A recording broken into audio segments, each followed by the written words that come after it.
What's happening, y'all? Happy Tuesday here at Wake Up Barstool. We got a lot to get to, okay? We got to run through the NFL draft recap with everybody here on the Tuesday crew. Plus, NBA playoffs roll right along. The Magic on the verge of a massive upset. The NHL continues to deliver. We got Eric Hosmer stopping by. We got Supreme Debate, and it all starts now on FS1.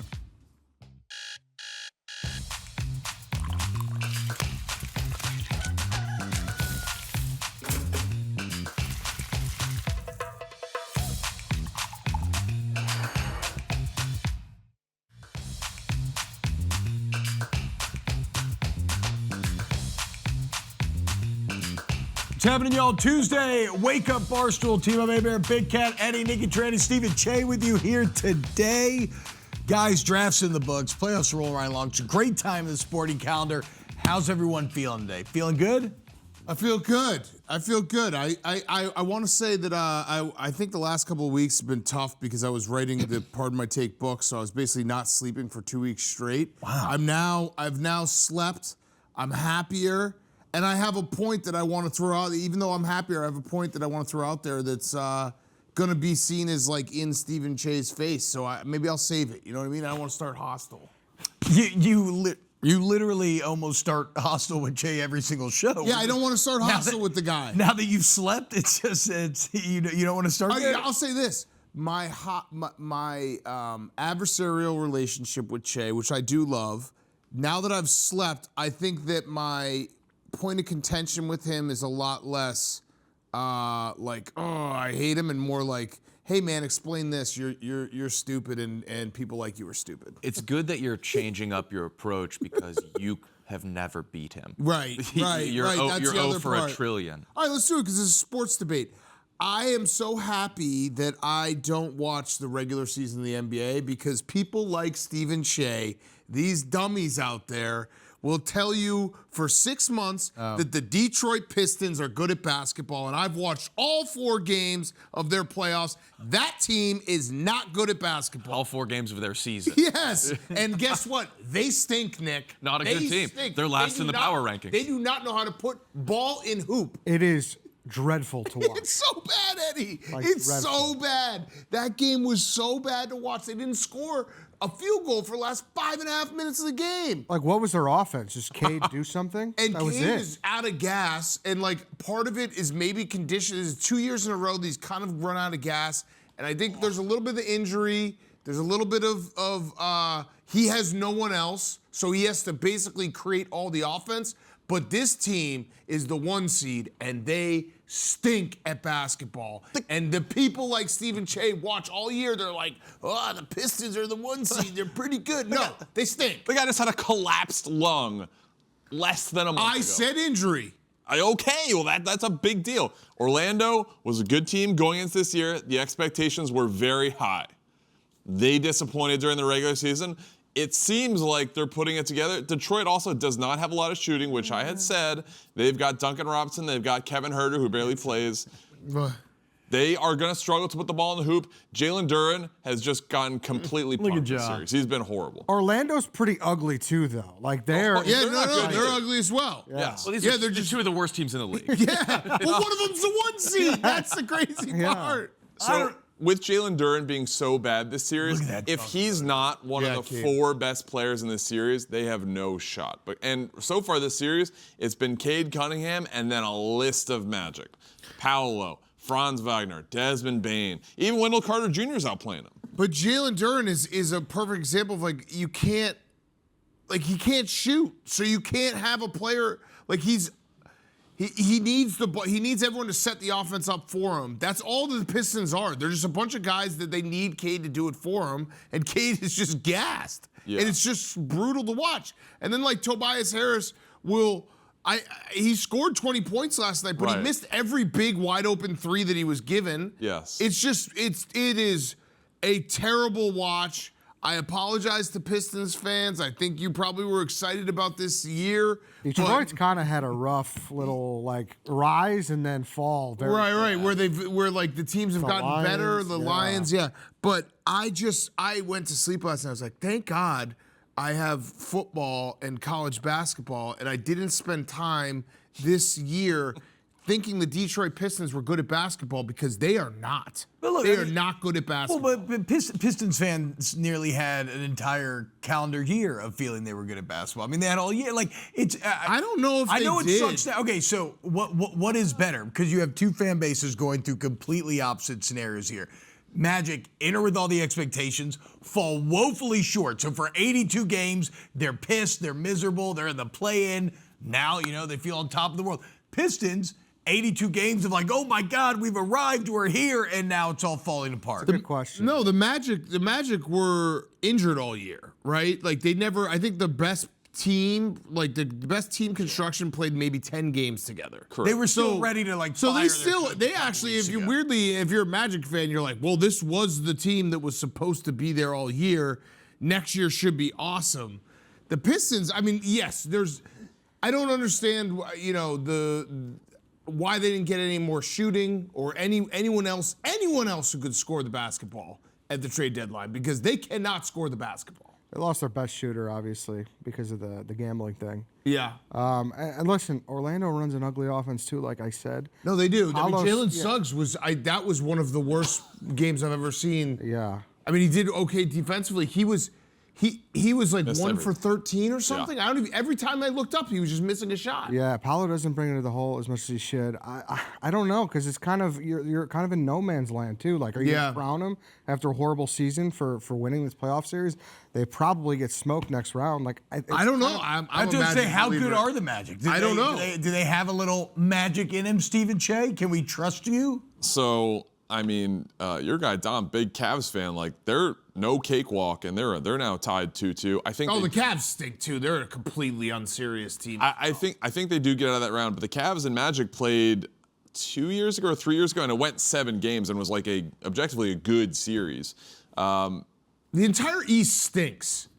I think The Celtics are good. Celtics. The Celtics Knicks good. might be good. I think the Knicks and Celtics. Everyone else stinks. Whoever comes out of that matchup, which I assume is going to happen, is going to probably win the East. Yeah. And I think that's what most people thought going into the playoffs. In fairness, I just had to start with that. I apologize, but like I was just watching that game last night. People go against college basketball, being like, oh, the shot making, all this stuff. If you watch that game last night, if you didn't watch that game last night, here's what you missed: offensive foul from Isaiah Stewart. Jalen Suggs missed 3. That's it. Back and forth, over and over. Well, you Jamal haven't- Cain dunk was incredible. That was I mean, great. I was Yes. asleep. I was kind of like zoning in and out, and that brought me back to life. That was. Yeah. I mean, I don't know. I called it a top 10 dunk in playoff history, which I have no great context for that, right? Yeah, I you just did shot that. from the hip. But I feel like it's hard to find as one well. better. Yeah. I mean, he flew. He had the little scissor kick. Durant gets knocked over. It was one of That- the most badass things I've ever seen. I mean, you could just say that because like no one is gonna walk around being like, well, what about this? Exactly. It's a People are just like, shot. you're wrong. I said, okay, Oh well, yeah, prove it. give me 9 more. Give me 9 more, dude. Well, do you want to concede? what, Because I got Dana. This is the That- angle. Dana's like, you're right. It's not good. College basketball's better now, and he's like a diehard NBA guy. Yeah. He's like, I can't even defend the regular season. So Yeah. For people that don't watch the regular season, do you even have to watch the playoffs? I love watching the playoffs. Although the last 2 years, like if we're gonna talk about the Timberwolves, like the Anthony Edwards and DiVincenzo getting injured. That last year, sucks. obviously Tatum, Halliburton. Yeah. I don't know. The league's in a weird spot. It's tough. It's a tough watch. Guys get hurt. We basically spend 6 months of like nothing to then have a month and a half where I'm just like everyone stinks except for one guy. That's high praise for the NBA. And we live in an era where the Thunder feel kind of Oh, yeah. separated from the group a bit. SGA you is said, incredible. The SGA East doesn't deserves- feel like there's a ton of threats. Did you see that stat? SGA the last month he's missed one single shot in the fourth quarter or overtime. One single shot. Is that for real? I saw it. So yeah. He was like 15 of 18 the other day. He scored 43 points on like 18 shots. If you see a stat, it's real. Yeah, no, I think he missed one single field goal in the last month in fourth quarters and overtimes. So they take care of business. They sweep the Suns. A lot of people hate on watching Thunder. I mean, I get it. The calls are maybe a bit much at times. I like watching their defense, though. I think that is a bit of a lost art, and they just completely suffocate teams. I mean, that's why they're so good. And then the Nuggets, to me, survived. They're in an existential series right here, where with Ant Edwards out, with DiVincenzo going down, if they can, I don't care what were they down, 3-1? I don't care. Like, they make it 3-2 after last night. If they cannot come back and win this series, you have to blow up this current version of the Nuggets. I think it's getting blown up regardless, because it just feels like broken. But yeah, they have to win this series. There's no excuse. Yeah, and the Timberwolves were doing a really good job with the Nuggets, where they basically were just making Jokic being like, "Go ahead, shoot your threes. You're gonna miss them," and he has been missing them. But yeah, at this point, like, where's the firepower coming from? They lost how many points between those two guys? DiVincenzo was leading the playoffs in plus minus. Yeah. And It's hard to just do the math and figure out who's going to score all the points. It sucks too, because it was a T-Wolves team back-to-back Western Conference Finals. Like, okay, maybe they had another run at him here, getting better, and now just what a just horrible. Like, they're having the worst time. They're having a worse time than the Pistons. Yeah. I would be miserable if I was a T-Wolves fan right now. I mean, Bulls fans got to be pissed. Io's 43 points, and you didn't even get a first round pick. No, when you have first of all, we got 4 potential Ios, because Io's a second round pick. We got 4 second round picks. So that could turn into 4 more Ios. What a team that would be. Right. No, I'm not pissed, because it's a dysfunctional organization that does dysfunctional things, and it's a dumpster fire. You can't get mad. You don't get mad when you go out to the bar for 8 hours and your dog pees on the rug.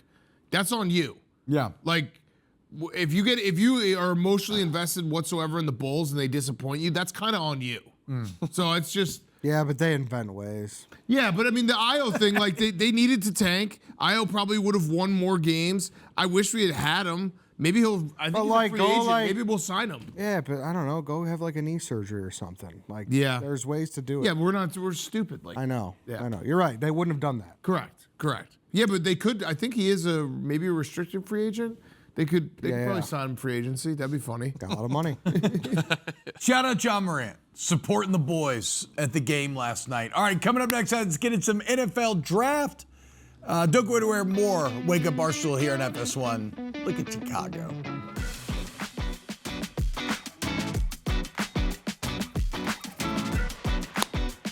What's happening, America? Welcome back, Wake Up Barstool. I apologize for how awkward I looked leaving that last segment.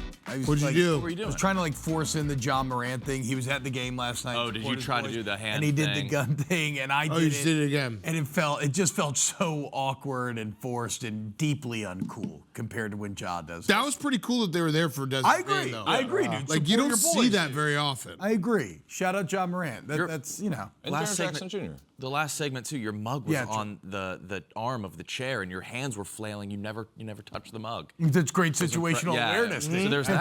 Just an old bro. Thank you. Trying to But build me back no, up. I could have said something while you were doing it, but I wanted to see it take a. Yeah, Oh, I would. dude, you're Wait, did somebody else call this out too? I would love for you to have hit. And you were flailing. Imagine if he had hit his mug into my pants. Oh my God. The amount of apologies I would have gotten banked away from T-Bob would have been incredible. Oh, that's just so awkward looking on all accounts. Yeah, Should I it start is. wearing an undershirt under jersey? I don't know. Yes, Now I'm that has to be blushing. the least comfortable thing. It's not uncomfortable. It's actually very comfortable. Put it over there. Put this over. Yeah. After all that talk, Okay. puts it right back there. Okay, I gotta regroup here. NFL draft took place over the weekend, guys. How about it, Bears? Huh? You got a little shoe action in there, Eddie. Yep. I feel bad. You texted me. I didn't give you a great No answer. report. But how are we feeling? Did I not respond at all? No. I thought I did. I started to craft one and I must have stopped. How are we feeling about the Bears draft as a whole? And Jay, we'll get to your Bucks as well. Eddie, you go. Listen, He's upset. no, I'm not upset. We went offense 3 out of the first 4 picks. Little surprising. Ben Johnson. And to me, what it signs, and I'm okay with this, and we've talked, it just means that Ben Johnson is firmly behind the wheel. He is driving the bus solely. So that's okay. In Ben Johnson we trust, but if it's week 6 and we still can't rush the passer, I will be a little bit mad at Ben Johnson. Like, he will start getting more anger towards defensive issues. That's it. Yeah, the Bears going into this draft, offensive line, specifically left tackle, and then defensive line were the big priorities. Yeah. When it comes to the actual draft, I think what happens a lot of times with fans, and I count myself in this, if you don't just see a bunch of, defensive tackle, edge rush next to the picks, you get upset. The draft board goes different ways. Where if the Bears are in this position where like there was a run on, I know there was a run on offensive tackles early. I know there was a run on defensive linemen. I'd rather them get guys they think can help win, the team win than just reach and just be like, well, we checked the box of this position. So it's the best player available.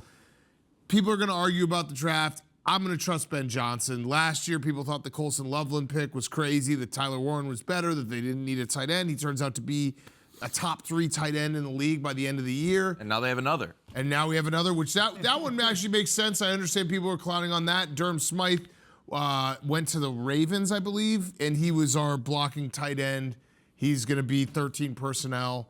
Yeah, it's just like Tight ends are hot. People freak out about the draft. I'm gonna wait and see and know that we have a coach that I trust, and that feels good. Well, I mean, you and can also always- Eddie was the one who put me onto it. But you see that 6th rounder right there, Jordan Vandenberg, South African.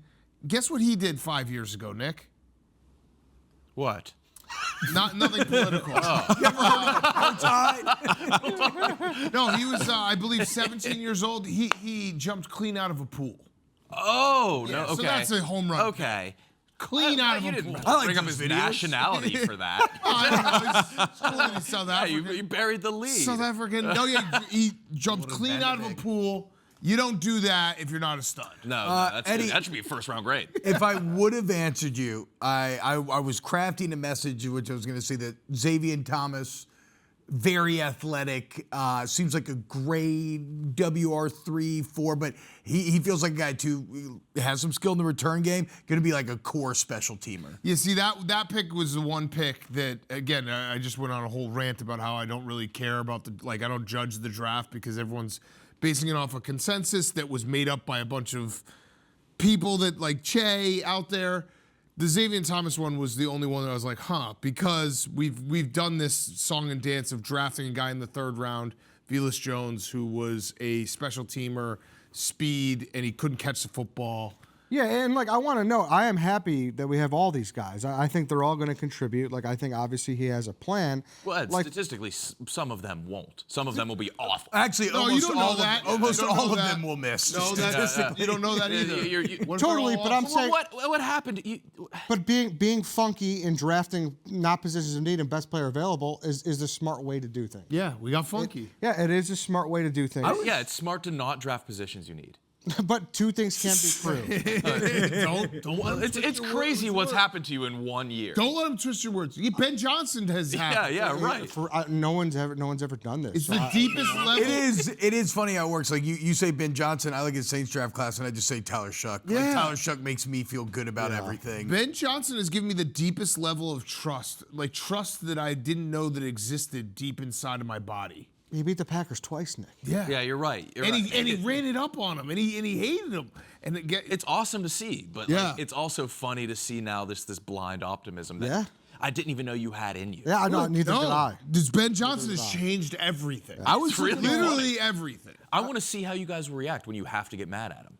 I know. That's why I won't. You never will. No, absolutely not. I'll find someone else to blame. Okay, somebody clip that. I want to play devil's advocate and ask you guys a question. You? because Devil's advocate? I don't remember exactly the tone at the time, but Matt Nagy won Coach of the Year. You guys had overachieved, had a good playoff run. What was the attitude towards him the following? Probably exactly the same. Dummy. There's a blog that you could pull up on barstoolsports.com that Yeah. says it's great to have our coach of the Yeah, future for the next 10, 20 years. What are you trying to say? I'm just Have we asking. done this before? No, duh. I just wanted to check. We did it with Justin Fields. Chad. That's a little scary though, because there's a distinct point where Nagy's brain broke. Yeah, we'll see. You know what it will be is if we open the season against the Packers and we lose 7-3, then I'll start to be worried. That's what happened in year 2 of Nagy, and I was just like, oh, this didn't. Yeah. Ben Johnson, though, has a better name and a better look than Matt Nagy ever had in terms of a guy that kind of exudes competence. Yes. Doesn't current Matt Nagy look sick? Does like badass I sick? think so, doesn't he? Or like sickly? No, I think he looks cool now, doesn't he? Oh, I don't know. We got to see this. Che, Bucks draft Ruben Bain at 15. your 49th player in the Che Bigmore bid on. He doesn't like should it. Be excited about it. I'm a traits really guy. Like it. I'm a traits guy. Traits guy. How we feeling, man? How do you feel your Tampa Bay Bucs? Who are the best drafts in the NFC South? The best draft in the NFC South. I mean, a lot of people point to Carolina. I like what we did. A lot of teams drafted for need. I like what Atlanta did. I thought it was a very cool story. Yeah, well, the they Saints Named all 3 teams. I didn't draft. I didn't name the Saints. The Saints had the best. I thought it was objectively very cool. They drafted Avian Terrell, who's the brother of AJ Terrell, very good corner. Both play the same position. That is an awesome thing. I'm also a little bit scared because AJ Terrell is awesome. Listen, Ruben Bain at 15 addresses a huge need. The Bucs' biggest need was edge. If you have him rated as highly as it seems they did, it seems like he was roughly in a top 10. So wait, you're happy your team took needs. You're happy your team didn't. Nick, this is the thing about the draft. Everything is just in a quantum Listen, state. buddy, we're going to get to the next line of Mason Rudolphs and Drew Aller in a second, right? I was hoping you wouldn't. I am very excited about this draft. Josiah Trotter, linebacker. Our top 2 needs were edge and linebacker. Ted Hurst. I'm going to admit, I don't watch a lot of Georgia State footage. This guy looks like George Pickens. He looks like the best receiver coming out I've seen talent-wise. I am very excited for Ted Hurst's future. The best receiver you've seen coming out talent-wise? He's playing against respectfully nobodies. Okay. But he had a great Senior Bowl. He's 6'4", 212. He runs fast. Looks like he catches everything. Ted Hurst played at the Senior Bowl, did well. I'm excited to see what Ted Hurst looks like. We don't have that big receiver now that Mike Evans is gone. So I'm excited for Ted Hurst. You got some good names. DeMonte Capehart. Yeah. Bauer Sharp. Bauer Sharp is elite. Deontay Scott was Deontay Scott's really good. Playoff Yeah. run, dude, Yeah. for Miami. He was one of the more underrated players during that run. Yeah, they Do got. you think Ruben Bain's arms are too short? He does. I long have, but I will say this: for any doubts I have, they were somewhat quelled from his entrance. Him just grabbing the hat and just walking out was one of the cooler things, especially when you compare it to every other first rounder who's standing there posing, trying to look pretty. Ruben Bain, all business, future Hall of Famer. Well, I mean, he also didn't he have to get he like probably couldn't take a good picture because he had to get so close to the hat he couldn't reach it. His hands couldn't reach his head. Right, so he had to get like right up against the camera. He has to fling it onto the top of his head.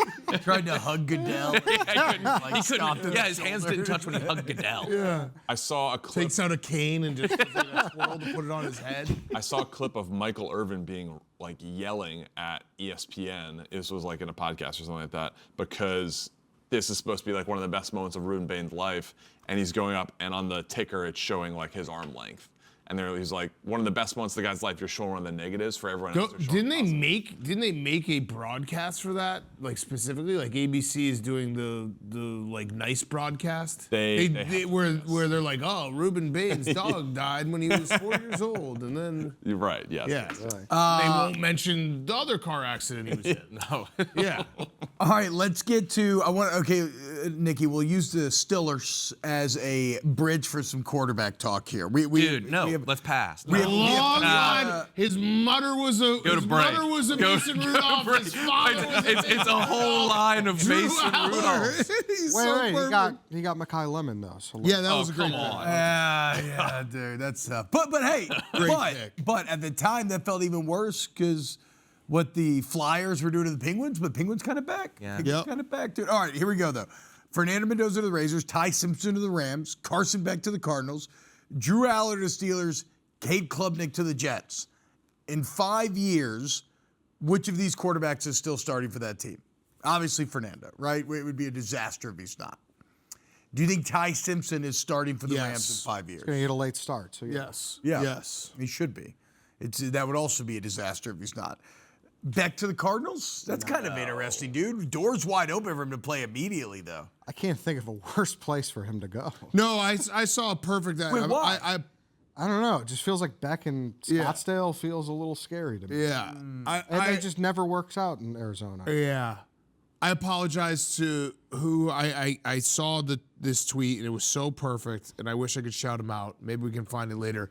But they basically were like, we know exactly what's going to happen. The Arizona Cardinals are going to start the season 3-10, and Jacoby Brissett's going to start the season. Then he's going to get hurt in like December. Carson Beck's going to come in. He's going to win the last 4 games. They're going to get a worse draft pick. Everyone's going to be excited. The Cardinals are going to go into the draft with the top 10 draft pick, a franchise quarterback. He went 4-0. They're going to pick defense with their top 10 pick. And then Carson Beck next year, the year after, is going to absolutely stink, and they're going to just be in a turbo rebuild yet again. So I thought Titus had a really good point on the Cardinals draft because I hated the Jeremiah Love pick. They have so many other needs. Jeremiah Love is a great player, but for him to be picked 3rd for a team that doesn't have a right tackle is crazy. But Titus's point was that maybe we just saw this with Ashton Genty and the Raiders. You pick a running back high, you're going to stink. You're going to get the number 1 pick next year. You know, Julian Sand, It's what we talked Manning. about on Mostly. They're setting the table. Yes, yeah. Cardinals have, the Raiders did, the Jets kind of have, if they could ever find a quarterback. Yeah, they're paving the way. I feel like guys that take running backs early are just like, that running back is just practicing for their next team. Yeah. It's not untrue. Yeah. Wait, Dan. Yeah, it's like dating a girl and she's like, I know when we're not gonna get married, but I wanna get the Let's see what reps it's in like. of the reps in of being in a relationship. Then I'll go find a real man. Right, yeah, we can. This is where I'll mess up. This is where I'll, I Be a won't be toxic happy. mess. Yeah. Wait, Dan, that hypothetical you just laid out with Beck, though, Yeah. it kind of sounds like Tyler Shuck. No, Tyler Shuck played a lot of games last year and was also against good teams. Okay, I'm just making sure. I mean, the Bucs were number 1 in the division, were they not? At the time? Yeah, they were. That's right. Okay, good. So we're still okay. Yeah, but no, I'm not a believer in Carson Beck. I am a believer in the next guy, though, Drew Aller. Drew Aller, here it is, baby. Nikki, Well, the prince that was promised. What are your professional comps? Who'd you compare him to in the NFL right now? Mason Rudolph. Okay. Tommy Maddox. Sean Clifford. Oh, that quarterback room has to be so confusing because you don't know who is who. Yeah. And is Aaron Rodgers coming back? Yes, obviously. Drew Aller's not very good. But he is big. He's the next Will Howard. He's good looking. He's a traitsy guy. Anytime you say It's- someone's traitsy. Will Howard. Are the Steelers? Is Will Howard a Mason Rudolph? Yeah, Will Howard is kind of a Mason Rudolph. I think he might be more. Drew Aller might be more of a Will Howard than he is a Mason Rudolph because they both. Is Will Howard less of a Will Howard than Drew Aller is? I don't know. No. Drew Aller can't be Will Howard. Look at what This is a Drew. mess. No. Mason Rudolph is by far the most Mason Rudolph, but I don't know if Will Howard's the most Will Howard on the team. Yeah. Where does Duck Hodges fall? He's a Will Howard. Yeah. He's a mini Will Howard. The other guys are tall. The Steelers are basically like building the best rec basketball team possible. Like, let's get the tallest white guys and just be like, hey, they could play quarterback, except for the whole part of throwing. All right, coming up next, it's time for Supreme Debate. We went to the internet yesterday. We asked y'all to send in your Supreme Debates. We got some of our own as well. So a lot to get to. Look at the PMT studios here on Wake Up Barstool, FS1.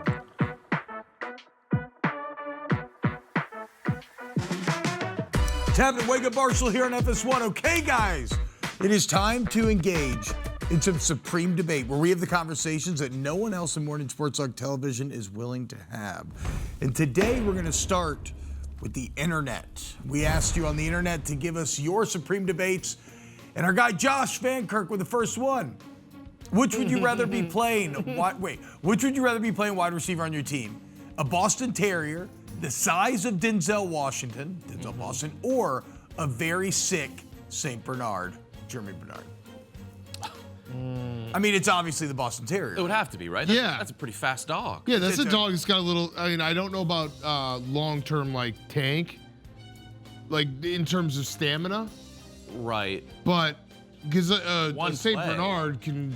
Aren't those the dogs that go save people on mountains? Yeah, but I don't think they're fast. Yeah, but the No, problem I know, is, but I'm dude, saying like they could play in the What do fourth you- quarter. I mean, but like Jeremy Bernard, he could block the A gap. Like he could stuff the A gap and like sneeze on the center. Do St. Bernards get heartworms easy? he's sick. I don't know.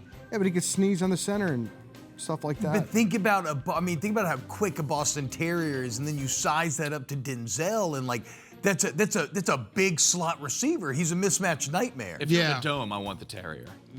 Yeah, I'm gonna take the Terrier. You think that he's not ready for the elements? St. Bernard would handle quite, the elements not better? quite. I think so, yeah. The Pittsburgh in you would take Jeremy Bernard, without a doubt. Probably. All right, you lose a year of your life. Thank you, Slam Dunk. You lose a year of your life, but you can guarantee a win for your NFL team at any time before a game starts. How often would you use this power? Never. That's pathetic. Don't give up a year of your life. Well, you bet on the game.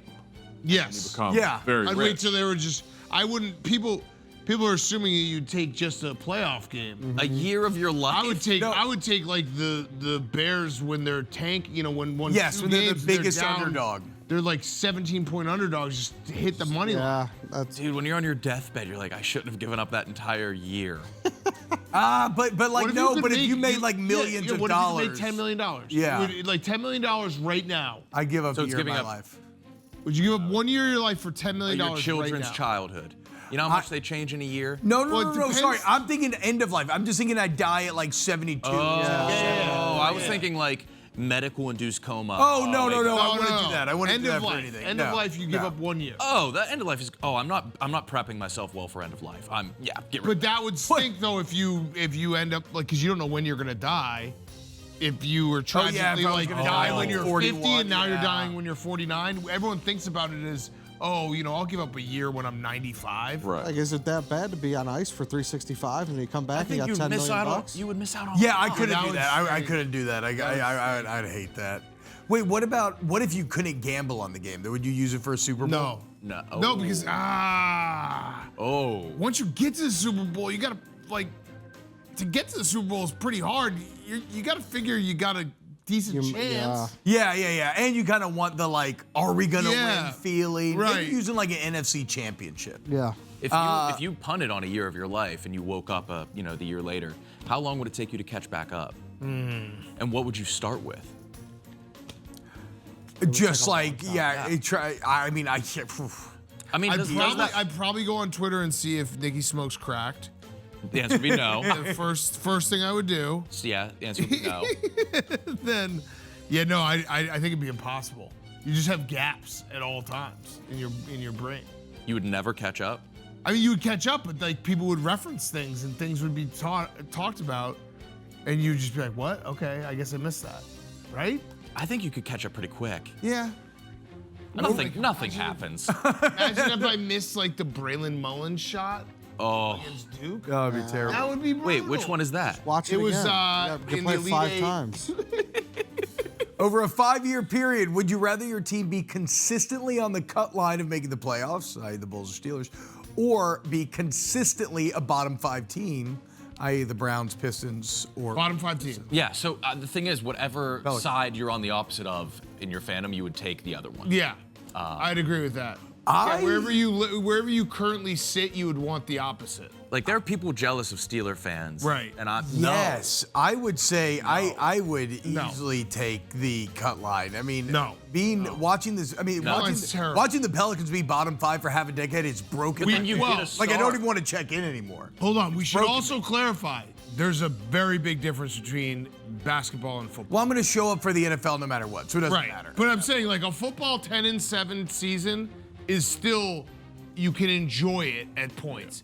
A basketball 40-42 season is not enjoyable. I I was thinking it depends on how you draft. If you like the Pelicans, at least it's like, okay, we got Jeremiah Fears, we got Derek Yeah. Queen, we got That some was good fun. pieces. That was fun this year. We got Finally some good kinda pieces. brought me back, yeah. But then if you draft terribly, then I would think being horrible and drafting terribly would be the absolute worst combination ever. Yeah, I don't want to be bottom 5, dude. Get out of here. All right, Nikki, you got a Supreme debate for us today? Yeah, this is off the back of Jordan posted. Yeah. And a lot of people thought that this was an engagement photo. And so that had me thinking, would that wedding be fun between Bill Belichick and Jordan Hudson? Yes. Ooh. A blast.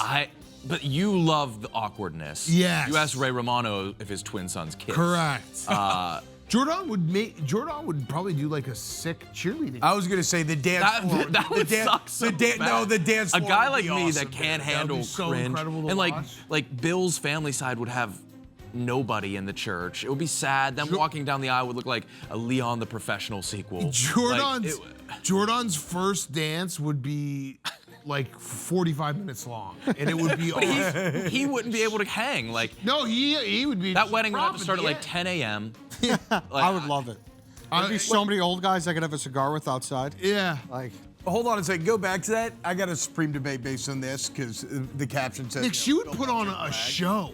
But it would be so uncomfortable. Oh, it would be so and you good. would see like I think you're all Bill's friends of his age, and it would be super, super weird seeing his kids. And does he have kids?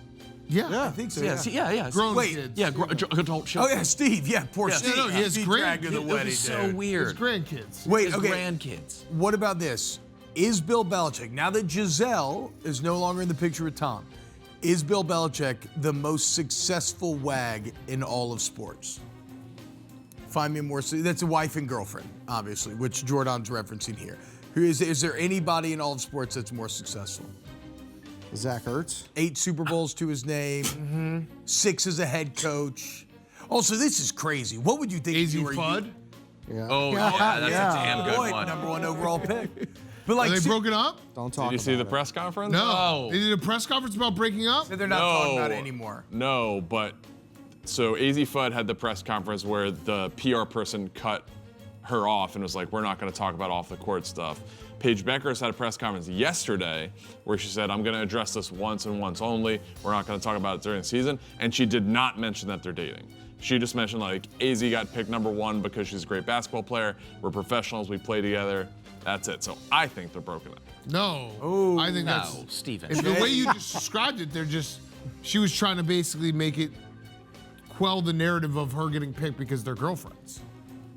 Yes, but the fact that they haven't addressed that they're dating is Yeah, because they odd. don't want to talk about it. They don't want that to be a Or like 1 week of working together, they were like, we can't do this. And I think all of us would be in the same boat. Also, would that not just prove that we were right all along and you were wrong? Looks like I won one, Nick. You thought this was romantic? You thought this was awesome. We're gonna see a dual kneeling proposal Yeah. photo here. You thought this was awesome. Well, if they're not dating, then they are not so eligible you're for that. working with your ex? You want to work with your ex? No, but if they're not together, then yeah, that's terrible. Right. So I was right. But if they are together, that's But awesome. you just said they're not together. I don't think they're together right now. Ooh, Chase. So then you have to also say you don't think this is a good thing. Would I being think- on the same team as your ex be more motivating or more harmful? It's true. But it might be ball hog. more harmful because like in the hero moment, you're not gonna, But don't you want to look good in front of your ex? Like, I'm up. Yeah, for sure. There are other couples in the WNBA. If they just said like, hey, we're dating, we just want to keep it private, totally fine. I don't think anyone talks about it again. The fact that they have yet to address this makes it, and they've had 2 press conferences to do so now and haven't, make it so weird.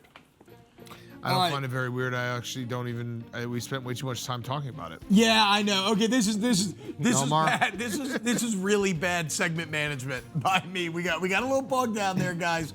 So what we're gonna do? We're gonna go to break. We still have more spring debates that may. I got one that's gonna piss people off. That's excellent. So we got more coming up next. Plus, What? debut of a brand new segment next. Will he be a banana? No. Don't go anywhere here on Wake Up Barstool. What's this? What is this?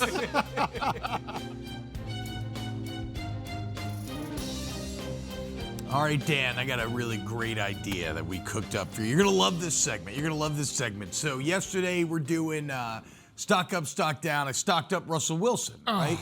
Because he was with the Savannah Bananas. You talked about the. Wait, hold on. Time out. You talked about the Savannah Bananas in front of Dave Portnoy? So this time was kind of a bit. I did do that sincerely the first time around. Okay. So that was right up there when I did like Mina Khan. Like I keep that was one of my accidents. Yeah. Okay. So yesterday was more birds, but here was Dave's reaction to Russell being in a banana uniform. Scrolling Twitter while the Celtics are up 30, LOL, and this guy was born to be a banana. He was. It's a match made in heaven, dude. It is absolutely Yes, that a is match true. made in heaven. If we played a game on this show, has this guy been a banana? He would have been the most automatic, yes, he's been a banana in the history of bananas. We gotta do that game. All right. So here it is, guys. It's the a debut. quiz. Okay, I like that. Will he be a banana? Yeah, I'm yeah. gonna throw a name, and you gotta tell me if there's a Savannah banana uniform. T-Bob, line in his future. T-Bob, you're a banana. I know. I know. I'm the most banana guy we got in the company. Wait, is this he has been a banana or No, will he be a banana? banana? Will he be a Got it. banana? We're gonna start with Phillip Rivers. No. Will Phillip Rivers be a banana? No. I don't see it either. Nah. Maybe a long shot. One of his kids gets like super into the bananas, and he has to do it just to please him. But no, that's not a banana. But it is like pure wholesome family fun. It no is. swearing. That's the best part about it. But still, like Philip Rivers is not someone who he doesn't do extra things to gain attention. Like He's all football. Hey, you know, he's about to be on football TV, and though. baby You saw that? making. No. He's one of the hottest football TV free agent guys right now. Everybody's apparently courting Rivers to come. I don't think he'll be on TV. in their studio. All right, we'll see. He's football and baby making. Yeah. That's it. All right, will Johnny Manziel be a banana? No. He'll be a party animal. Yeah. Okay, that makes sense. Yeah, because, by the way, the party animals actually won that Russell Wilson game 7-2. Oh, wow. second- Wow. Only Do second you loss go? for the Do you like Bananas of open up the season. newspaper to look at the box score? T-Bob's in a fantasy league. Yeah, you got to look at the statistical lead. I mean, No, Johnny Manziel not a banana. You get a point per twerk. Sluggo Steel is leading the league. Okay, Diego Pavia. He needs to. He might need a shift here a little Yeah, bit. if they go to Nashville, I'll say it. Is he like famous enough? He's a plantain. Like he's not. He's not gonna be famous enough, Eddie. point. A man who does a lot of side things, Nate Robinson. Will Nate Robinson end up as a banana? I think he's too old, personally. Yeah, his time has passed. Yeah. His banana window could have happened, but no longer. Okay, so we have no bananas yet. Kevin Hart. Yes. Okay. I don't know. He would probably demand too much money. He might demand too much He would need. money. He gets like $100 million for appearance. What? I don't know. That sounded right. Will David Ortiz be a banana? Yes. See it? That's the closest to banana so far. I would say yes because he probably needs the paycheck. Do you get Did paid he get for in it? trouble? like, Yeah. With do you get like- paid for it? I think you do. I think you'd have to pay David Ortiz a little Yeah. bit. Then yes. Yeah, for sure. I could see him doing it for sure. This one feels obvious, but I'll see where Terry Crews. yes. Yeah, right? I mean, Yes. that's like right there with me as like pure banana. He was born a banana. As the Old Spice horse, he'll be Yeah. be a He's a very obvious banana. I don't know if this next guy would be, but it would be my personal favorite. Would Nicolas Cage be a banana? I He wish. takes, bro, he, He takes needs a the money, lot of right? jobs. He says yes to No. every job. No. Did you ever see Massive Talent, the movie where he plays Yeah, himself? yes. Yeah, Very he just meta likes to movie. work, dude. He just likes to work. You know, No, he this likes to isn't buy work. This is things. play. This is play. This is not work. so no, damn. Will Tim Tebow be a banana? Yes. he'll be a banana. 100%. Baseball background. Yes. Wholesome, fun. I'm shocked he hasn't. I'm actually think Tim Tebow would probably become like an investor owner of an expansion. I'm surprised he doesn't have a team. Yeah. I'm surprised he hasn't like tried to be on the team. Not just be for an appearance, but be like, I want to be Full-time on the a team. full-time banana. He's gonna be the first ever banana player owner. Yeah. John Cena. Yes. Okay. Yes. See, I thought maybe Cena had gone so Hollywood now that he was above Banana Land. Has he tapered back on his wishes that he's giving? Oh, I haven't seen a Cena wish in a while. Yeah, I don't Unless know. medicine's getting better. Make a wish first ballot. That might be the thing. Like he'll do a banana, but it has to be. If like, a cancer game ever gets plan. cured, Cena's gonna be bored. There's nothing wait, left to hold do. on. This cannot be true. Sorry. Production is telling me in my ear that Terry Crews was a banana literally yesterday. There's no way. And we gotta We said yes to him, right? yeah. Yes. That's Yeah. awesome. we gotta fact check this, Okay. dude. Perfect. And then final name on the list. Confirmed banana. Will Stephen Che be a banana? Yes. Would love to do that. You're right. It would be awesome. Absolutely Dude. love to do it. Be a pro baseball player for a day? Yeah. Sign me up. It's not. Play in front of like Steve. You'd be playing in front of like 40K, 50K, maybe Great. 60. Yeah. It'd be sick. Leg out a single? Pro baseball's doing a lot there. That's not. Okay, how about this? They're not? The Savannah Banana players No. have played in front of larger crowds than any other pro baseball player. I get that, Yes. but I don't know if you can. I don't even think Savannah Bananas can walk around saying Sports like, entertainment. yeah, they're like WWE. I'm not saying they don't have great lives. They're also good baseball players, but I don't think a Savannah Banana goes, I play pro baseball. They say I play for the Savannah Banana. They have their pick of every divorced women on the yes. planet. Well, that's a fact. God, they're There was, guys, the new hit segment. Will he? That was be fun. a I loved banana? that. That was Okay, fun. good, loved great, it. awesome. I just saw T-Bob prepping a Savannah Banana segment. I was like, Here we I go. might be done. Here we I might go. be done.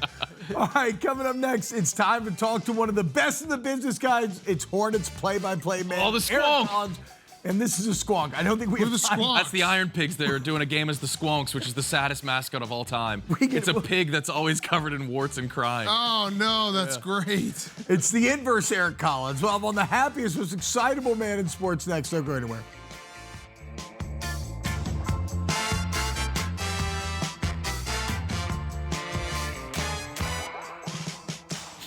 What's happening, guys? Welcome in. It's time to talk to one of the absolute best in the business, a man with infectious energy, guys. And I am not exaggerating here. It's Hornets play-by-play man, Eric Collins. Eric, what's up, dude? Thank you so much for waking up with us this morning, man. Hey, thank you for having me. Usually the enthusiasm happens like at 7 o'clock at night. We'll see if I've got it at 9 o'clock in the morning. Yeah. So Eric, what do you say out there? So our boss man, Dave Portnoy, I get in trouble. Look, I'm a very exuberant person, very happy person as well. He's not always the biggest fan. What do you say to the detractors that say you're calling it too much, you're doing too much, Eric? Dial it back.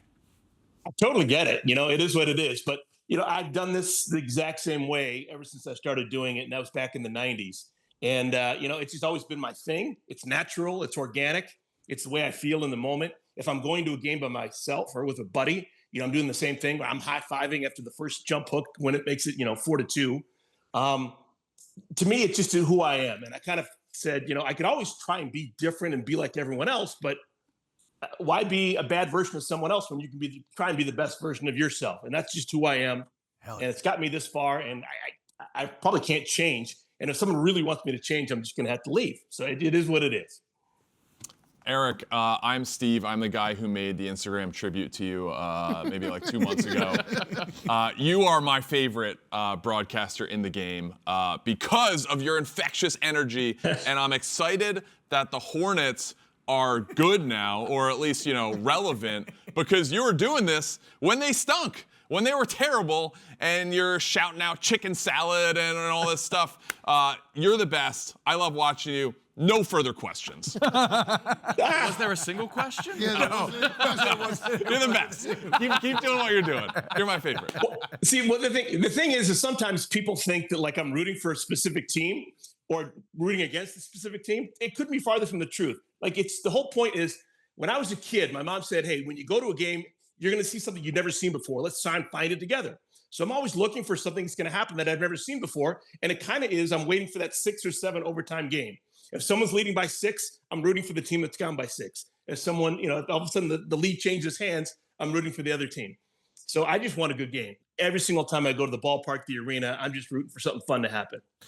There's no better guy to call LaMelo Ball than you. For sure. You were meant to call LaMelo Ball. Eric, what was it like though on Friday night getting, Dave obviously went after you. I said afterwards, I was like, I think the mistake we made was it should have said, Eric Collins, Hornets guy, somewhere on the broadcast, like above the scoreboard, because as soon as I realized it was you, it's like, oh, I get it. Like, I know, I'm familiar with this. When you turn it on and you're not ready for it in a playoff game, it can be a little like, what's going on? So I think that was the fault of NBC. They should have just put a little context for you. Well, to me, it is, I got hired at Amazon Prime to do, games with Del Curry for the most part. And Del's been my partner for the last 11 years with the Hornets. And we've got a certain thing that we've got going on. And we call games the same way, every single time. And they never said, hey, this is going to be different. We want you guys to be you. And so that's just kind of the way that we roll. And I just think it takes a little bit of getting used to because it is different, but it's at the end of the day, it's a celebratory broadcast. Yes. I'm not necessarily trying to bag on anyone. I want to see someone score 60 points in a game. I truly want Jason Tatum to bank in half-court shots, at the end of the first quarter, the second quarter, and the third quarter. I want something that's going to be memorable. Yeah. So it bothers me. It doesn't bother me a lot, but just when people think that I'm being negative towards their team, that's hardly the case. I'm just rooting for something fun to happen and trying to enjoy it with the rest of the people who are watching the game. Yeah. Well, and speaking of fun, man, there maybe wasn't a more fun team in the NBA down the stretch than the Hornets. Young, exciting basketball, wild basketball, like Steve alluded to with LaMelo. Like, what was this year like after somebody who you had to call a lot of bad basketball, right? You had to wander the desert for 40 years. and now you're finally kind of in the land of milk and honey. What was this year like? It was a blast, man. And actually, LaMelo changed everything. LaMelo made the commitment like in December that he was just going to be out there and available, and he was. He played 56 consecutive games to end the season. And we had always wondered, hey, could the Hornets ever be anything if he finally stays healthy? Well, we finally got a chance to see, and they were one of the best teams in the Eastern Conference during the last 3 months of the year because he was out there. And can't forget, LaMelo Ball had a running mate in Con Knippel who was fantastic. Now, Con didn't win Rookie of the Year yesterday. I get it. Cooper Flagg's a fantastic talent. It's kind of hard to go against that. But Con changed the culture in Charlotte with the Hornets. He and LaMelo and Brandon Miller, those guys are really fun guys to watch, and they're going to be the core for years to come. That was my question. Did Con get robbed? Or what's the case here? How do you feel about it? Yeah, I wouldn't say he got robbed. I totally get it. Cooper Flagg put up really fun numbers. He did it as an 18-year-old at the beginning of the year and then was 19 halfway through. It's hard to overlook the fact that he scored 50 points in a game. He's a great player, and he's going to be great for the next 10, 15 years.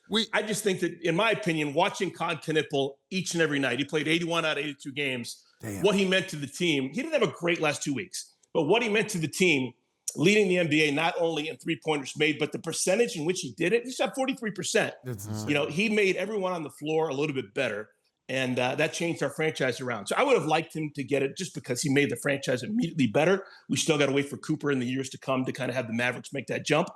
But Con is already there, and coming in second to Cooper Flagg, there's no shame in that. It's another Dookie, you're in Charlotte. Con Knippel and Cooper Flagg went 1-2 Rookie of the Year. That must have been the greatest Duke team of all time. They played on the same team. Some things happened. Did they win the national title? No, some things happened. Did you like that crop of boys? Yeah, they were good boys. I didn't know you liked that crop of boys. Yeah. That's exceptional. They played on the same team. That's probably the greatest team of all time, Eddie. They were good boys, and they Houston played well. Hats off. Hats off. Eric, I got to ask you this. I don't want to talk necessarily about the playoffs this coming year, but I want to talk about one guy who's very special to the city of Charlotte, and that is Steph Curry.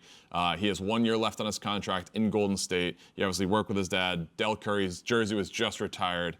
If he ever made his way to Charlotte, what would that mean to the city? Wow. You know what? I'm a big believer that Del and Steph both kind of understand how important it is to be a one-team guy. And I think that would be the big hold-up on the situation. I just think it means so much to kind of start and end your career like a Larry Bird, like a John Havlicek, to finish where you started and only have one franchise next to your name. But if he was going to go someplace, Steph loves himself some Charlotte. He loves Charlotte. And Charlotte's a great place, but he's got a family. He's got kids. I can't see him going 3 time zones away. But if he did, I can't imagine the party. It would be because he's still got mad game, and he would any team he's on is going to elevate just because of what he does. The shooting is the last thing to go. He's going to be shooting like that when he's probably 63. So he would make a difference in no matter what age he came to Charlotte or whatever town he went to. But I just have a hard time believing he would ever leave the Warriors like that. Interesting. Eric, let's look at kind of the playoffs as a whole here. So you just called Celtics Sixers. We broke it down. It feels like, especially what's going on with Detroit, it feels like this is the Celtics to lose. You watch this team very closely. Do you see a great challenger to Boston, and who would it be if you do? Well, I think there's some good teams in the East, but I don't even know who's going to get out of the first round. I really liked Cleveland heading into the playoffs. I thought that they had the experience with Harden and Mitchell, and I love the guys up front with Jared Allen and Evan Mobley. But you can't tell me they're going to beat Toronto. I just don't see it. It's 2-2 right now, and it's anyone's game. I thought that Detroit, I thought that they would have a cakewalk over Orlando, but they're in a dogfight, and I don't even know. That could be a 1 seed losing against an 8. I like the Knicks. I like the Hawks, but I don't even know who's going to win that series because it's tied at 2. So, yeah, I would make the argument that it is Boston's to lose, even though I don't think Boston is a team that doesn't have issues as well. I'm a little bit, and I love Jason Tatum, but I would be a little bit apprehensive about a guy who didn't play for the first 4.5 months of the year, remaining healthy and having the energy and the legs to be great for 3 more rounds after this. I think the East is going to be super, super, super exciting to see just who emerges because there's no clear cut going forward. What about on the other side? You look at the West, and I guess let's I have a couple questions. Actually, let's start here. Let's start with the Nuggets because the T-Wolves, back-to-back Western Conference Finals, it looks like they were on their way to maybe doing it once again. Yeah. Injuries, disastrous. The Nuggets have to win this series, right? Like this is existential in nature. If they don't, then they have to make wholesale changes. I think that they will. I'm not in the business of making predictions, but Jokic is just so good. He's already had his 2 bad games of the series. He's not going to do it anymore. DiVincenzo, even though he's not the star out in Minnesota, he is so vital for what they do, spacing the floor with that jumper of his. I just have a hard time believing that they're going to finish off the Denver Nuggets. I just think it's the Nuggets, even though it's not going to be easy. They're going to walk that tightrope. But everyone's going to run into a buzzsaw. At the beginning of the year, Oklahoma City, I thought that they had a chance to go like 77-5. They were that good. And I still think they're just a totally different team than everyone else. And they showed it in the first round, 4-0. They're the only team that's had a cakewalk through the first round. But now that Wembanyama's back too, that's the only kryptonite that I see with Oklahoma City. Those two teams are so different than everyone else in the West. Oklahoma City and San Antonio. No doubt in my mind, one of those two teams will make it out of the West, and out of the East, no clue. Eric, I want to give you credit because the way that you have placed your Emmys in the background, just perfect. Strong. You made it look like you weren't trying to do it. You made it look like it's kind of a mess. But oh yeah, there are a couple Emmys out here. Your head is perfectly between them. Oh my God, what a job by you! Incredible work by you. There's too many, and I just have a hard time finding places for them. Yeah, it's like there a box of cereal next to one of them. I don't even know. Like I use them as doorstops these days. Yeah, it's perfect. It's just very, very well done. Well, I appreciate that. Thank you. I've been around this business for a long time. Some people like what I do. Other people's they're coming slow to the party. I'm in on the way you did the Emmy thing. I would do the exact same thing. I'd just be like, oh, this old thing? Whoops. I didn't mean to put it there. Eric, I have one more Hornet-specific question because I fell in love with this team, shooting so many threes. They had that game against Detroit where there was a fight. Things looked so tense. I was looking forward to hopefully a 1-8 matchup with Charlotte and Detroit. Obviously, they lost to Orlando. But with the way Detroit is playing right now, if Charlotte had made it in and beat Orlando, do you think they give them a run this series? I actually do. And I know that's kind of rose-colored glasses. But Orlando was hardly a world beater. I totally commend them. Jamal Mosley looked like dead man walking. Big fan. But they just limped to the finish line. They were terrible in their first playing game. I thought that they had no chance. And the fact that they have extended Detroit and they, are the driver's seat, that tells you, number one, that that's a really cool job that Jamal Mosley has done and the internal fortitude of the players, totally commendable. But it also tells you that they're probably not the only team that could have done it against Detroit. And I think that the way that, the dirty little secret was Charlotte wasn't particularly healthy last couple of weeks, in my opinion. Con Knipple was sensational from soup to nuts all the way until we got to the month of April. And then he just was not. The shot wasn't the same. He wasn't moving the same way. He wasn't playing the same amount of minutes. So taking that into consideration, I'm not 100% sure that the Hornets would be the great team that they were back in January and February in the playoffs, considering that they were banged up. But a healthy Hornets team, the way that they were playing earlier, I do think they could have challenged the Detroit Pistons. I thought that they matched up well. I actually thought they matched up with a whole bunch of teams in the Eastern Conference, to be totally truthful about it. Eric, what's your favorite part of your day? What brings you the most joy when you are bursting at the seams with joy? Seemingly, what makes you most happy? I think T-Bob's picking you up right now, just so you know. It kind of. Well, on non-game days, it's the prep. Like, to me, that's like the secret. Is I love spending 2.5 hours just doing my prep and reading up about Andre Drummond and how many consecutive free throws he's missed, or how many times he's led the league in offensive rebounds. Or I love finding out information about these guys. For some reason, I'm like a total basketball nerd when it comes to that. Actually, on game days, it's really close. About an hour before the game, that's an unbelievably great time for me because I get to sit down with one of my best friends in the world, Del Curry, or someone else in the basketball world, and just chew the fat, man, and just talk stupid stuff about basketball and about minutia and trivia. I love that. But then when the bell rings, man, and the game starts, it's a race, man. It's a race to the top of that hill to find as much fun as you can. I actually love games. I've never gotten tired of them. And game day is special to me, and it always will be. And that's one of the reasons why I will always like doing local teams. You know, you get a chance to do 82 games. You work nationally, and you do 15, 20 games a year. You know, you work local, and you're working every other day from October all the way until April. So I need that rush, man. I need it for 6 months, and so that's my big joy spot. Eric, you were on the sidelines for the Bulls dynasty in the 90s when things weren't going well, which they were going great for a lot of it. But who was the most intimidating guy to ask a question to? It wasn't Michael. Michael was totally receptive. You know, he was great. I loved Michael. Actually, the reason I got hired in Charlotte was because Michael Jordan was the owner, and he remembered me when I was a young punk. Oh, no way. Wow. Yeah, it was kind of a cool thing. To be honest with you, Phil Jackson, you know, Phil was kind of a jerk. You know, that was always kind of hard to deal with. He was, you know, a smart guy and knew he was smart, and he didn't have much time for a young punk like me. So, but I had to deal with him on a day-to-day basis. He never made it particularly easy, but I got through it and made me a better broadcaster. Nice. And he's a giant. Go ahead, Jay. Last Eric, one. I'm glad you mentioned that thing about local versus national. I'm a Knicks fan, and Mike Breen made a comment on the final game of the regular season how it was kind of a shame that the local broadcast didn't get to continue into the playoffs. If you had your druthers, would the local broadcast compete with the national in the playoffs? Well, I totally get why they do it. You know, there was just a huge sum of money that was transferred from the networks to the NBA. They wanted exclusivity. I get it. But yeah, I do think that at least to the first round, yeah, no doubt about it. I think local broadcast adds something to the community, and it's actually a relatively new thing. Like we mentioned the fact that, you know, I used to work for the Chicago Bulls back in the 90s.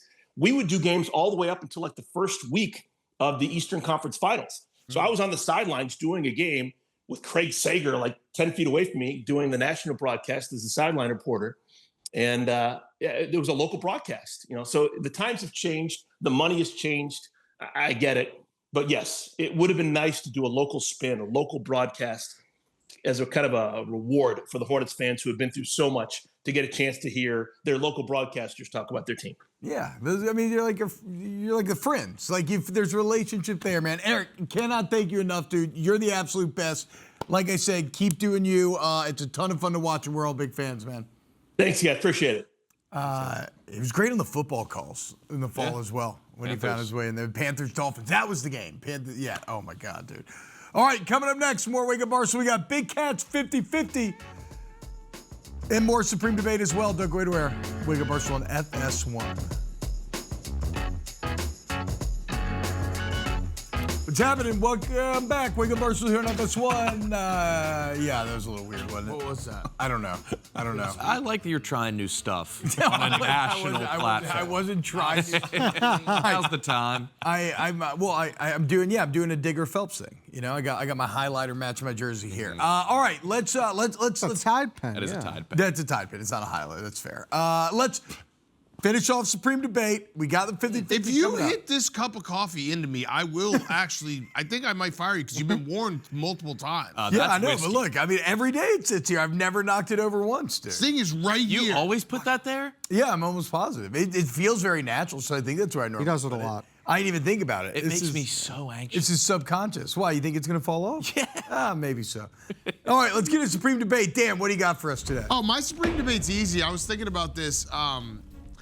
LeBron fans out there, they don't even like basketball. They can't even enjoy watching LeBron play basketball because they're so obsessed with MJ.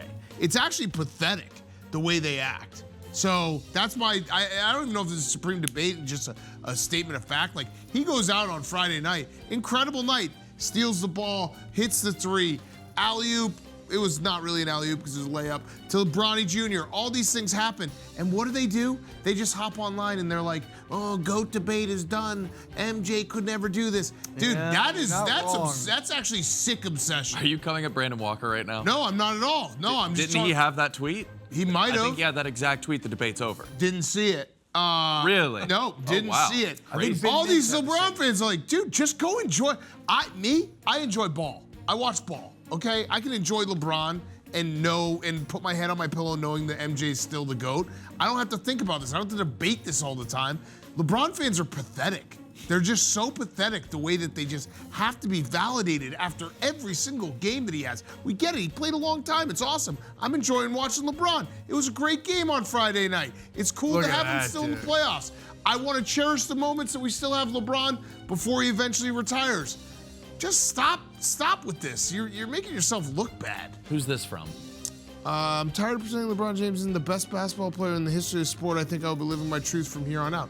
Like, I don't even know who this guy is, but You really felt the need to proclaim it. he had to proclaim it. Yeah. Like, imagine watching that game and being like, I gotta proclaim this. Yeah. Who cares? He has been like a slightly closeted LeBron fan because he wears LeBron. Not slightly. He wears LeBron shoes. He wears He LeBron loves shoes a lot. LeBron He James. does, but he's not outwardly leading the charge of LeBron versus MJ. But when you see LeBron have a night like this or a moment like this, he does kind of get out there. Which is pathetic to me. It's like, can't you just enjoy the night? You have to like go and make it a GOAT debate? That's just gross. Yeah. Would MJ have hit that shot though at the end of regulation?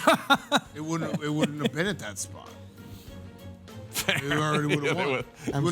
He would have been down 6 to the Kevin Durantless. He would have got back on defense after Yeah. the turnover. Yeah. Okay, yeah. Look, I agree. I agree, though. Yeah, enjoy LeBron. Meet him where he's at, because it's been awesome to watch. It's been very I'm a fun. guy who's just enjoying LeBron, not trying to make it a debate after every game. It's pathetic. Speaking of debate, Eddie, what do you have for us today? Yeah. What do you say, Nick? Your Twitter is going to be ruined for No, this. it's fine. No, yes, because they're so obsessed with MJ. Like, imagine living your life that obsessed. They're that obsessed. Listen, I don't know what to say. Yeah, exactly. I don't I've want any checkmated part of them. this. I've checkmated them. Is Laker Dan coming back this series maybe? No. That was bad news when it happened Yeah. last. Yeah. Laker Dan's dead forever. Oh. Just like Okay. No. Now, Eddie, yours.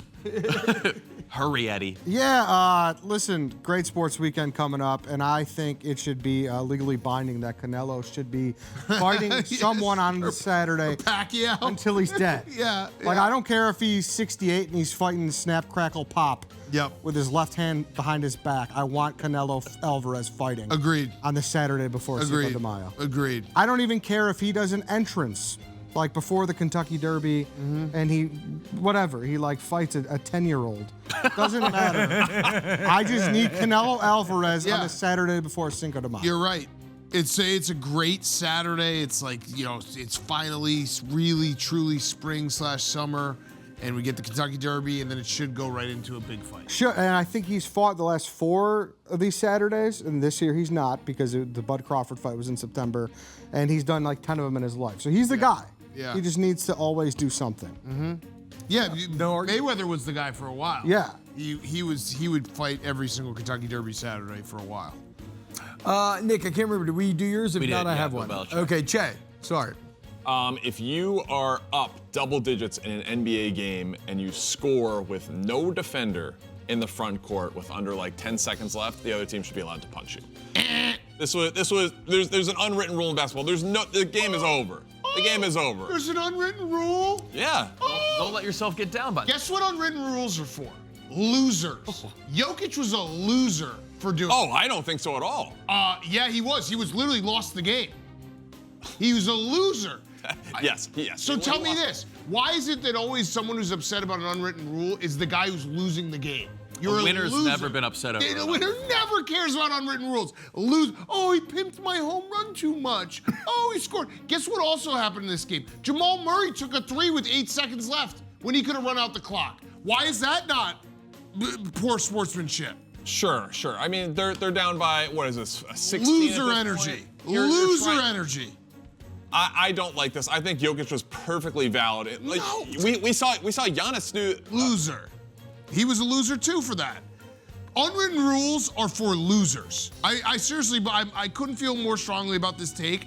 If you are crying about an unwritten rule, there is a 95% chance you lost the game and you're looking for something else to deflect the fact that you lost the game. I can't think Jokic of a was winning mad scenario. that he was getting punked yet again. Okay, how do you feel about end of a football game? Winning team is taking a knee, losing team dives at the quarterback's legs. The losing team it's the losers. Yeah, you just said the loser. But I am trying to think of an unwritten rule that you'd be okay.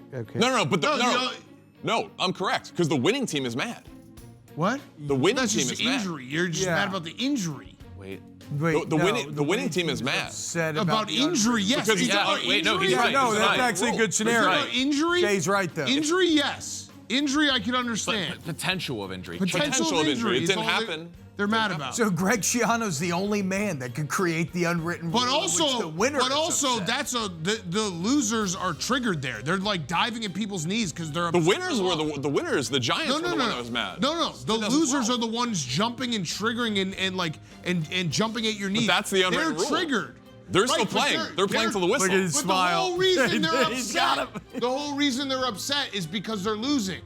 They're being They're babies playing. about losing. They're playing to the whistle. That's an unwritten rule. Okay, I said 95%, so I left myself 5%. You idiot. It's another Stephen Shea. You know it's not. I left another my 5%. Stephen Shea blood. Find another one. Find another one. Shea win. No, Jokic is a loser for that. The Well, fact that you actually, defend hold on. Jokic in this situation is crazy. I love what Jokic did. Jamal Murray took a shot with 8 seconds left.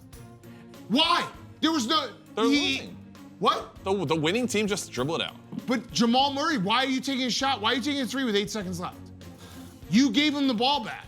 I agree that that's probably not the way I would have handled it. I thought Jokic was such a baby for that, and I'm a So- big Jokic fan. I see what you're saying, Dan, but I also do kind of like Jokic playing the role of like. But then he Hockey wasn't even. enforcer a little but bit. he wasn't an enforcer. Jaden McDaniels just stood there and was like, "What are you gonna do about it?" Like he was. Yeah, he can't- Jokic was also like a baby about it. Like he didn't. He kind of got punked. What's he gonna do? Is he gonna throw a punch and then get suspended? What? How about just walk off the court because you lost and you were the prohibitive favorite of the series and you're allegedly the best player in the world and you just went down 3-1 when Ant Edwards and DiVincenzo went out with injury. How about that? How about just go? How about just be like, yeah, you know what? We stunk. Not unwritten rules. You see what I mean? Like unwritten rules are for losers. What about this? This is not. This is real quick. What? This isn't even actually. It was a narrow Shea victory this time. No, it was not. I said 95%. I said 95%. No, admirable. That's No. as good as you could do. I said He only beat 95%. you by a little. I said, and also that is the football one is specifically for injury. Like they don't want to get injured. That's the whole playing to the final whistle thing. This has nothing to do with injury. This is literally like Jokic is just mad because he scored a layup. I would argue they're the same thing. We could ask No, Hosmer. no, one's an injury. It's more just playing to the final whistle. No, but one is specifically an injury concern. Like the offensive line gets upset at the defensive line in your case because of the actual like guys cutting at their knees at the end of a game. T-Bob, you're an offensive lineman. They're literally cutting their knees. They're jumping at their knees when you're kneeling the ball. It is. That's an injury thing. It is also. It's massive hoe energy. Yeah. Is what it is to try to Right. to do that when you're kneeling the ball out. You lost. You got me riled up. I'm only giving Shea half a point for that. You didn't get any. All right, guys. Eric Hosmer coming up. Don't go to more Wake Up Barstool. You can ask Hot.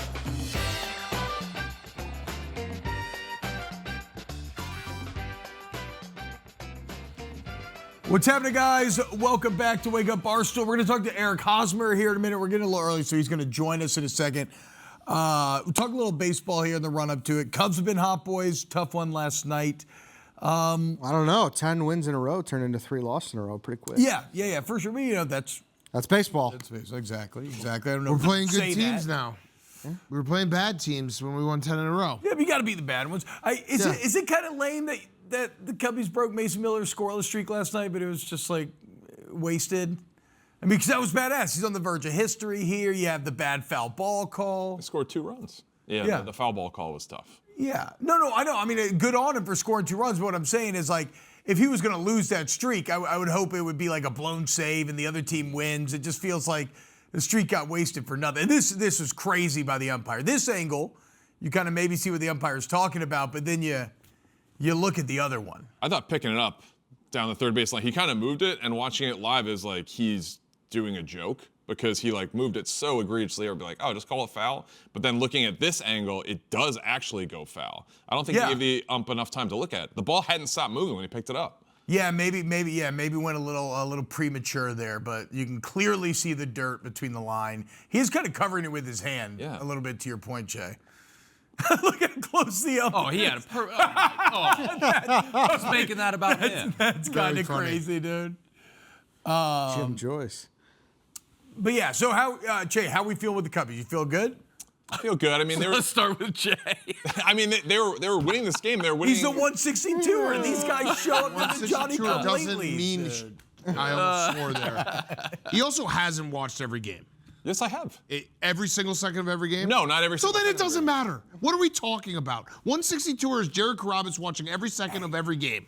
Watching a little bit of one game does not matter. I watch several. I watched at least 5 or 6 innings of each game. It doesn't matter if you watch. It's an unwritten rule of the 162er where you don't have to watch every You game. have to Yeah, watch. you don't watch every pitch. I give no credit to anyone who watches a little bit of every Cubs game.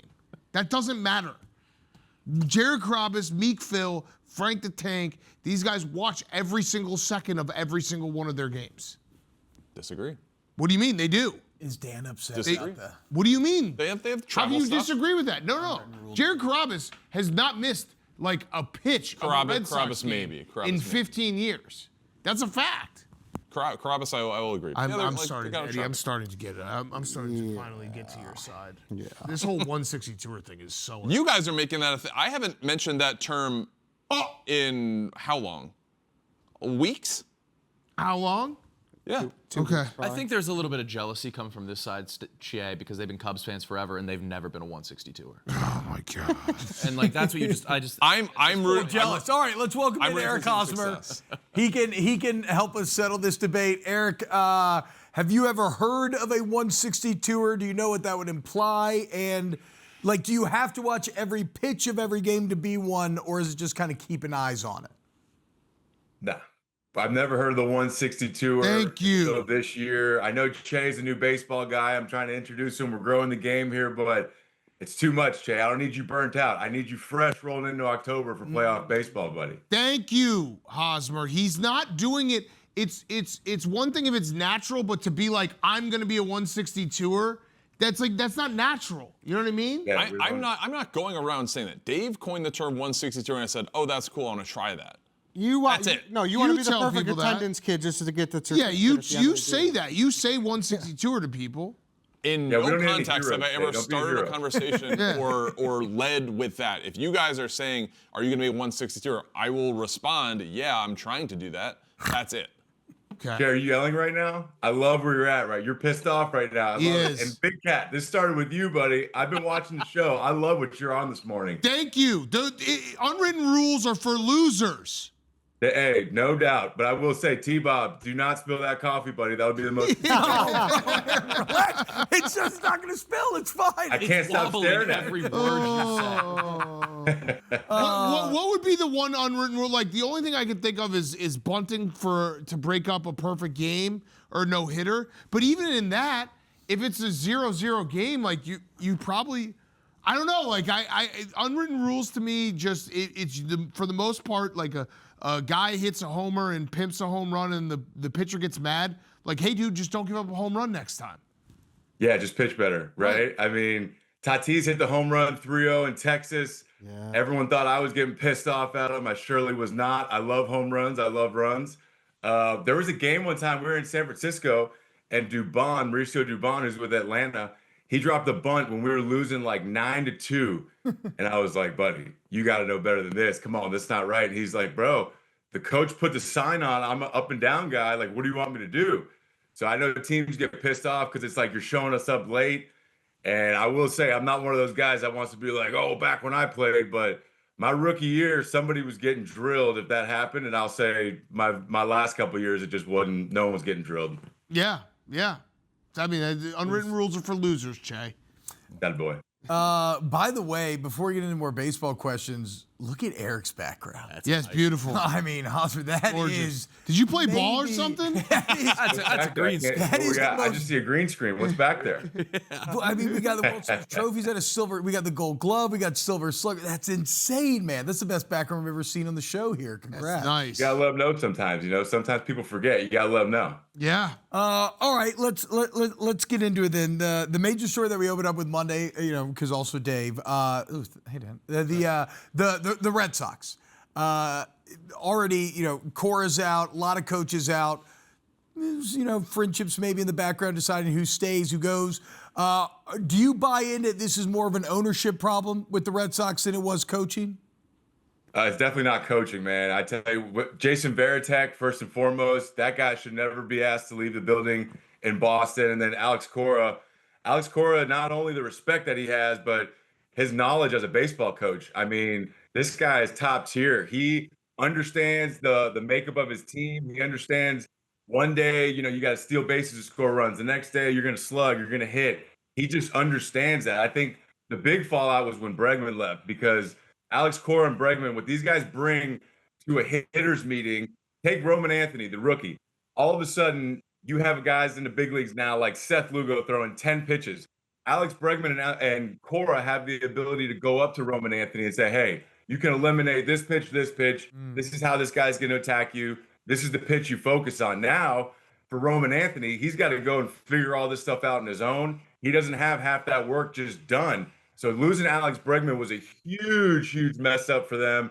And I think from that point on, the wheels kind of fell off, because it was clear there was dysfunction from the Rafi Devers situation and all that. But the Bregman not coming back in the offseason was kind of the final straw. At what point in the season is it like, all right, we just stink? Because it's still like, I was making the argument last week before the Cubs went on their 10-game winning streak. I was like, I'm not concerned. We're in April right now. Like sometime in late May, I'll start to be worried if the Cubs still flounder. But like for me, it just, you got to get at least like 40, 50 games in. Is there the reverse for guys in the clubhouse where maybe it's 50, 60 games, you're like, all right, we just stink. Like that just is what it is.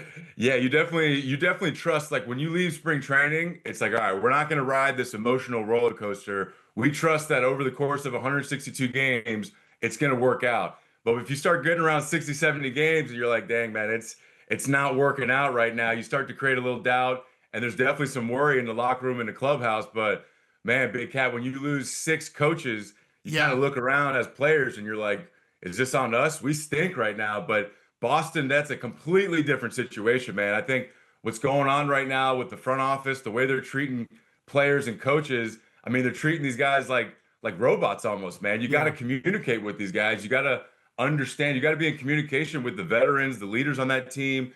And if these guys, the players, are telling the front office, hey, man, Bregman, what he did for our team, not only on the field, but in the locker room, we need that back. And they're really not even paying attention or listening to the players.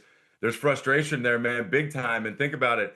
If you're going to go up against the Yankees and eventually try and beat the Dodgers in the World Series, you got to be firing on all cylinders. You got to be fully focused on winning baseball every single night.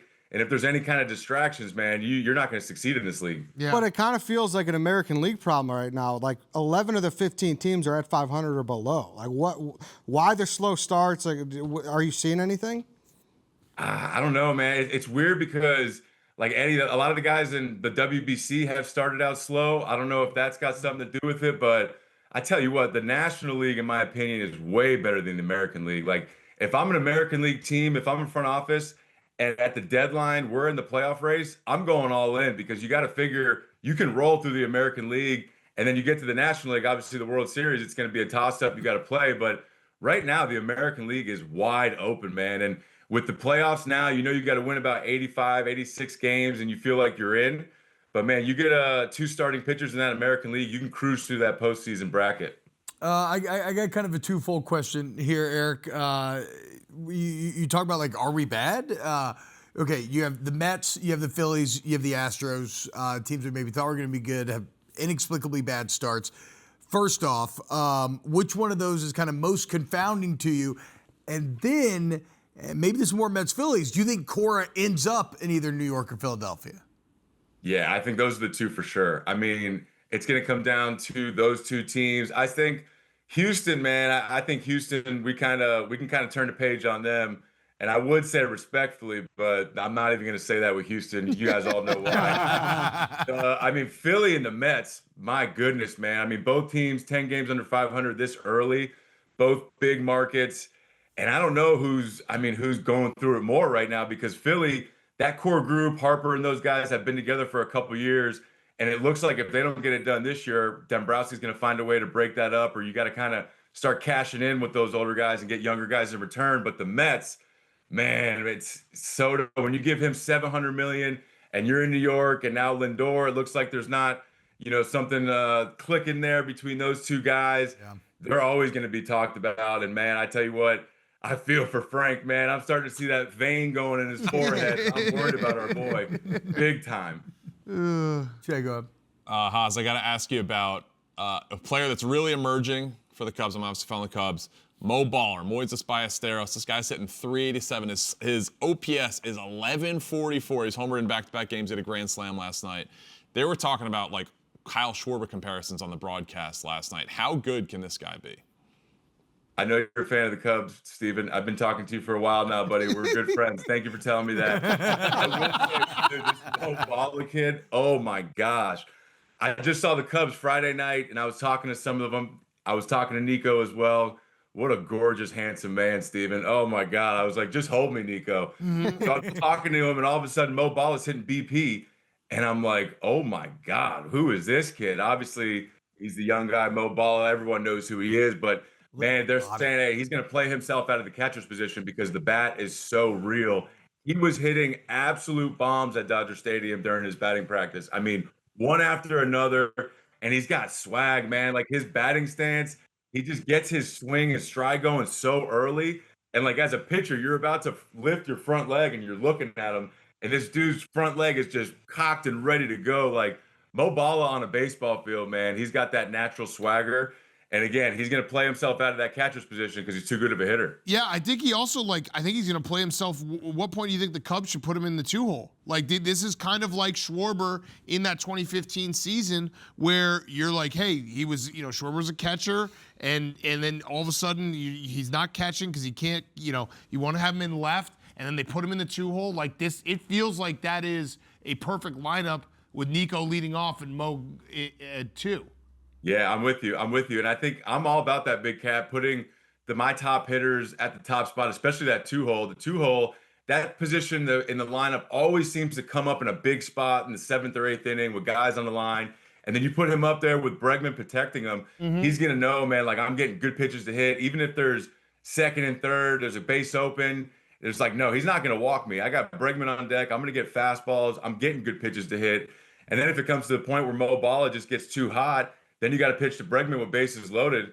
The Cubbies are real, man. I tell you what, I did not, like last year, I wasn't too big on the Cubs. I love their roster. I love the players, but it was something that I was just like, man, I don't know if they can get past Milwaukee. And even this year with Cincinnati, but seeing them in LA on Friday night, that team is locked in, man. If they had, it sucks to say this because Justin Steele's a baller, Horton's a baller. If they had those guys, it'd be like, man, this is a World Series contending team. It sucks that those pitchers are hurt, but still, the Cubbies can play, man, especially offensively. I love that squad. I have a quick follow-up on Mo Baller, and this is a quick discourse in kind of the Cubs Twitter that I'm seeing, is that he's only faced lefty pitchers 5 times. He has 5 total at-bats. Craig Counsell's subbing him out and pinch hitting almost every time there is a lefty. Is this kind of a disservice to him, or would you just throw him out there and just let him face whoever because he's so hot? He's so hot, right? So hot, Jay. I think it's a disservice to him, dude, because look at Ben Rice with the Yankees. Ben Rice, we just covered his game. I was calling some games with the Royals, and they never put him against lefties really his first 2 years. And now he's one of the best hitters in baseball. He's hitting right there, like Big Cat said, that 2-hole in front of Judge. And man, he took Cole Reagans and Noah Cameron, 2 of the better lefties in the league, especially Cole Reagans for Kansas City. 2 fastballs up and in, pulled him out of Yankee Stadium, and then Michael Wacha, right-handed pitcher, nasty changeup. So the ball's kind of fading away from him, slow speed, hit that for a homer. So basically he's covering every pitch, but how could you not at least test this guy out the first couple of years, Mo Balla against lefties, because he can turn out now like Ben Rice.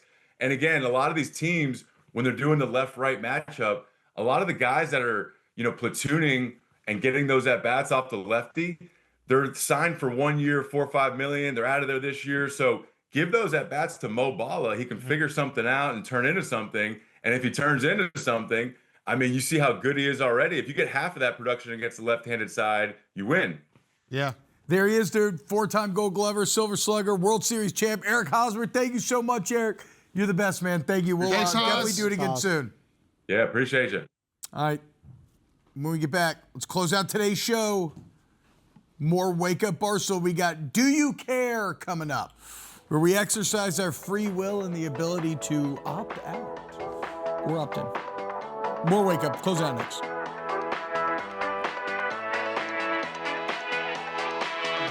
All right, welcome back to Wake Up Barstool, guys. Look, the internet and the world is filled with stories, and we often feel like we have to have a take, but do you care?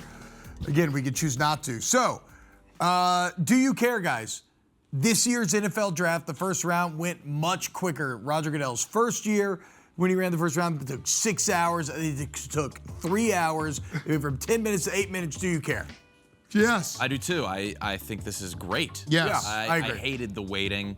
I hated people spoil. This is better. It was noticeable. Yes. It was absolutely Yeah. noticeable. They have to figure out the actual broadcast because there was times where I was seeing the pick on Twitter and it was like 2 picks behind. So they were getting a little caught up, but they'll figure that out. Loved it.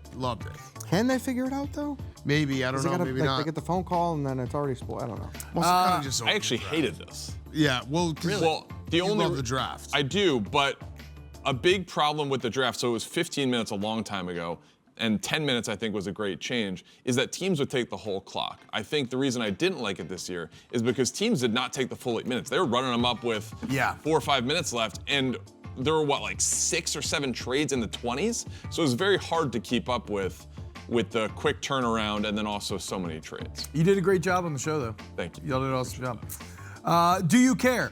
FIFA is going to call Mercedes-Benz Stadium Atlanta Stadium during the World Cup. Nope. Why? Sponsorship money stuff. They'd have to pay Mercedes. They didn't want to. Surprised it's allowed, but no. Don't Or care. Mercedes did not pay them. Excuse me. I apologize. Don't care. No, I don't care. All right. Do you care? Tyson Fury and Anthony Joshua are under contract to fight at the end of this year. Yeah, Kind of. I do care. I'm into it, dude. I know they're both old now. I think Joshua's 36, Fury 37. This is a fight that should have ideally happened a long time ago, but I'm still into it. Yeah, for sure. I love watching Tyson Fury fight. You care, Nick? I don't think I care. Okay. Yeah, that's fair. That's fair. I was waiting too long to decide if I cared or not, so I think that made my decision for me. Well, you're the type of guy too that like you don't like violence. What are you talking about? What do you mean by that? What do you mean? Yeah, it makes me uncomfortable. Ask Wub, can you ask T-Bob to return my chainsaw that he borrowed from me like 3 years ago? This is a lie. Is that true? Is that true? I've never used a chainsaw before Saturday. That's a picture of you with a chainsaw. Yeah, Saturday. I bought that chainsaw. It's And like a you- cheap. that's But like, Scott why Burns did we one. believe you over him? I don't because I don't know. I don't know what Scott's doing here. This is a lie. You That's know what's Scott important. Burns? I do know Scott Burns. That's what. Oh, okay. So Yeah, you That's did. Scott Burns. Yeah. I did not steal your chainsaw, Scott. That's a lie. We love you. We'll see you tomorrow. More Wake Up Barstool, guys.